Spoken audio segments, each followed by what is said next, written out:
Merci beaucoup, c'est très gentil à vous. Je t'en prie. Il est adorable, ce petit cochon.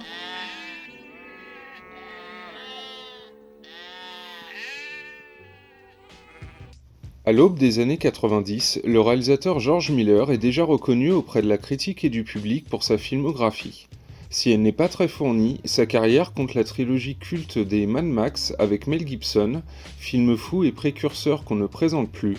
En dehors de ces trois films, il a participé à la quatrième dimension le film, suite à la demande de Steven Spielberg pour le sketch Cauchemar à 20 000 pieds, réalise avec difficulté et contrainte pour la Warner la comédie fantastique Les Sorcières d'Eastwick avec Jack Nicholson, Michelle Pfeiffer, Suzanne Sarandon et Cher, 4 stars difficiles à gérer. C'est juste après qu'il se lance dans un projet plus personnel et méconnu pour le compte de la Universal, le drame Lorenzo, film sur une maladie enfantine qui met à mal la famille de Nick Nolte et Suzanne Sarandon, parents à la recherche d'un remède miracle. Un film qui fait écho aux longues études de George Miller dans le domaine de la médecine avant qu'il ne se découvre des talents pour le 7e art. Du coup, quel rapport avec le film qui nous intéresse ici, Babe le cochon devenu berger? Un film qui laisse un bon souvenir après visionnage, avec plein d'animaux mignons de la ferme dedans, des bons sentiments et un message qui nous pousse à réaliser nos rêves. Quel rapport avec le réalisateur des furieux Mad Max? Eh bien Babe est un projet qui doit tout à George Miller, dont l'implication va s'étendre sur tous les postes créatifs. Un choix étrange de la part du réalisateur australien qui vient d'abandonner le projet Contact au profit de Robert Zemeckis, lui qui redoutait un agenda trop chargé et une pression du studio Warner qui ne souhaitait pas revivre après Les Sorcières d'Eastwick. Babe est loin de ce qu'on appelle un projet facile, mais ça, George Miller ne le sait pas encore. Rex, le petit cochon est un peu triste. Il va dormir avec nous jusqu'à ce qu'il soit capable de se débrouiller tout seul.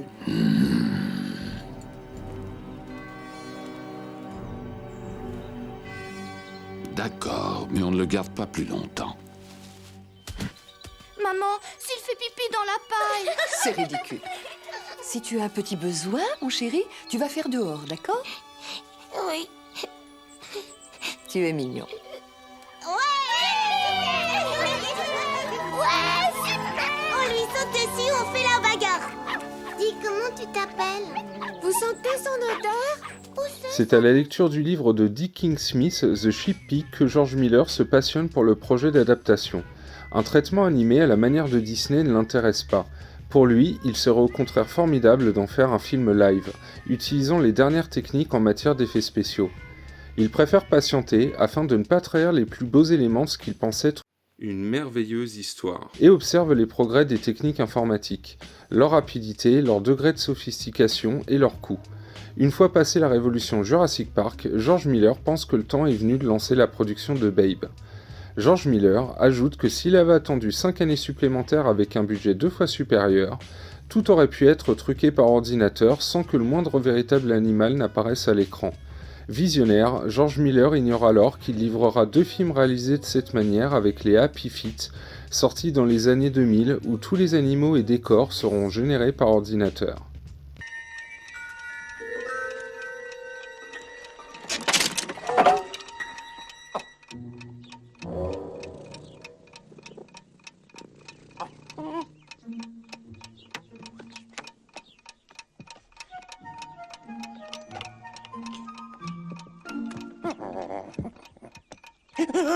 N'éternue pas, Ferdinand. Non, faut pas respirer.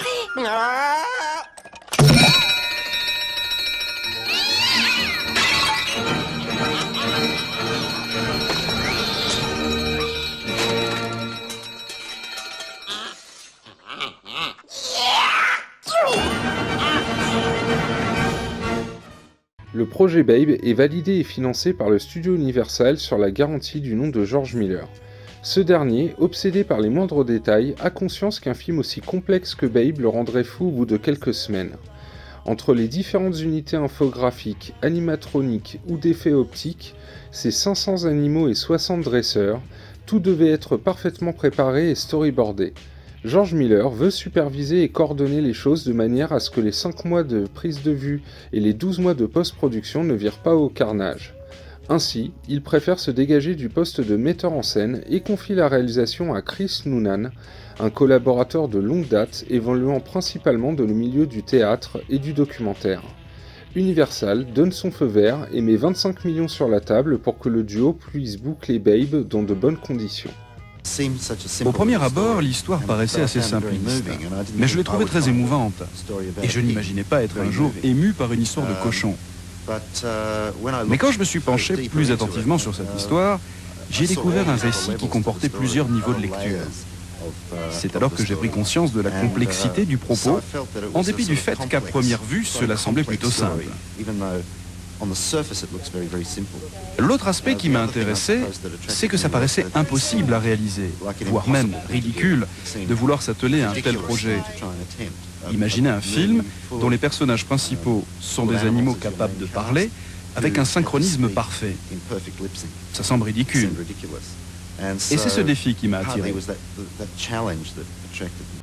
Babe le cochon devenu berger est un conte raconté à l'aide d'une voix off pas trop envahissante, couplé avec l'utilisation astucieuse d'un trio malicieux de petites souris.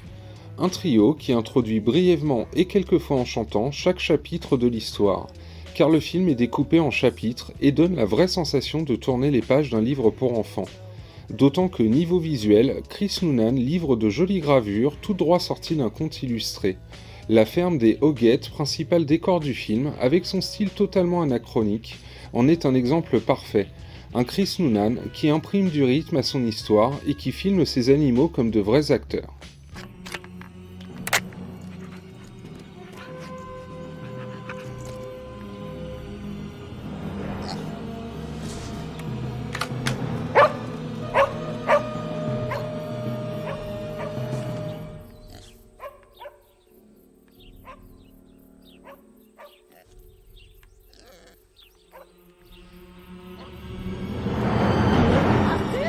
Où es-tu?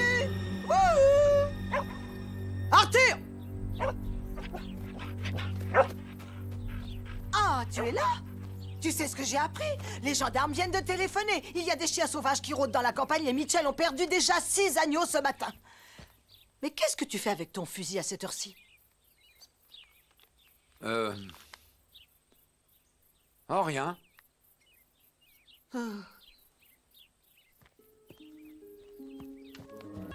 Un film qui se révèle être un conte initiatique. C'est l'histoire d'un cochon qui veut devenir chien de berger et d'un fermier qui veut y croire. Babe est décrit comme un cœur pur par le narrateur, et à cœur pur, rien n'est impossible. C'est la morale de ce conte. Contre l'adversité, contre les voix discordantes, il faut croire en ses rêves et lutter contre les préjugés qui enferment dans des cases préétablies. Car pourquoi un cochon ne pourrait-il pas devenir cochon de berger ? Cette question et sa résolution ont trouvé ici un écho favorable dans le public, et sans que Miller et Noonan n'aient recours aux facilités à la Disney. C'était très difficile. Nous devions absolument être sûrs de nous. Nous devions croire impérativement à ce que nous entreprenions. Je me souviens avoir dit à Chris, le réalisateur, au moment de l'écriture, et à l'équipe, au moment du tournage, traitons cette histoire de façon très sérieuse. Même si Dick King-Smith, l'auteur du livre, avait 70 ans, moi-même 50 ans, Chris la quarantaine, et l'équipe était constituée d'adultes, nous n'avons jamais traité le film à la légère. Nous sommes restés sincères, sans faire preuve de cynisme. Et si on y croyait suffisamment, alors peut-être le public y croirait tout autant. Il n'est pas interdit de penser que George Miller se soit reconnu dans le message de l'histoire de Babe, lui que tout le monde traitait de fou quand il montait des projets tels que les Mad Max. Des films qui ont fait leurs preuves, tout comme Babe, des rêves devenus réalité pour un George Miller devenu depuis un grand cinéaste. Babe sort aux États-Unis pendant l'été 95 et remporte un grand succès. Avec son exploitation mondiale, le petit cochon Babe rapporte 250 millions de dollars, remboursant largement son budget de 25. Il remporte le Golden Globe du meilleur film et échoue aux Oscars dans la même catégorie au profit du multi-récompensé Braveheart de Mel Gibson. Pour Universal, le succès de Babe appelle une suite. Mais un miracle comme celui-ci peut-il se reproduire ? Contre toute attente, c'est George Miller lui-même qui accepte de relever le défi.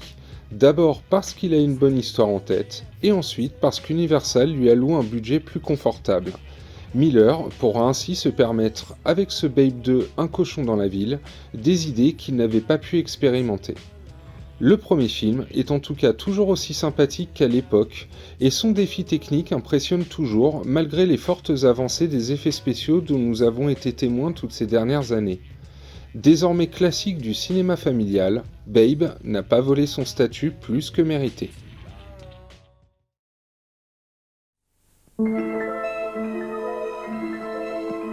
Le jour de mon arrivée à la ferme du maître, j'ai découvert un monde nouveau, où chacun connaissait la place qui était la sienne. Le maître, sa femme, les chiens de berger, les moutons, tous sont devenus mes amis. Enfin, presque tous. Non mais c'est pas vrai, ça commence à bien faire avec ce canard. À moi maintenant de trouver ma place à la ferme. Je veux ma maman à moi. Juste ciel, mais qui es-tu, toi? Babe, Alors ne pleure pas. Le petit cochon est un peu triste, il va rester dormir avec nous. Mais maman, s'il fait son pipi dans la paille. toi t'es qui? Mais, Oui, bon d'accord, mais tu es qui? je suis Mais. C'est mon nom, Mais. Voici l'histoire d'un vaillant petit cochon Bonjour monsieur. qui essaya de forcer son destin. Je peux m'entraîner à conduire le troupeau aujourd'hui? Sors-moi les bêtes. Montre-leur qui est le chef. Ils doivent savoir qui commande. Il savait que le chemin serait semé d'embûches. Tu ne te rends pas compte que tu es devenu la risée de tous les animaux de la ferme? Non, c'est pas le canard qui se prend pour un coq, c'est le cochon qui se prend pour un chien. Il doit accepter son sort et remercier le ciel. Pourtant, il était bien résolu Les moutons sont inférieurs. Oh non, c'est pas à vrai. faire le travail lui aussi. Un petit ange comme toi, il n'a qu'à demander. Oui, mais à sa manière. Je vous remercie beaucoup, c'est très gentil à vous. Je vous en prie. Il est bien élevé, ce petit cochon. Universal Pictures présente l'histoire de Babe, Toi qui as l'air intelligent, débrouillard, distingué. Qui? Moi? le cochon qui aimait pousser la chansonnette, avait un courage à toute épreuve. Sortez de là, espèce de brute. Et par-dessus tout, Je peux t'appeler maman? un cœur d'or. Babe,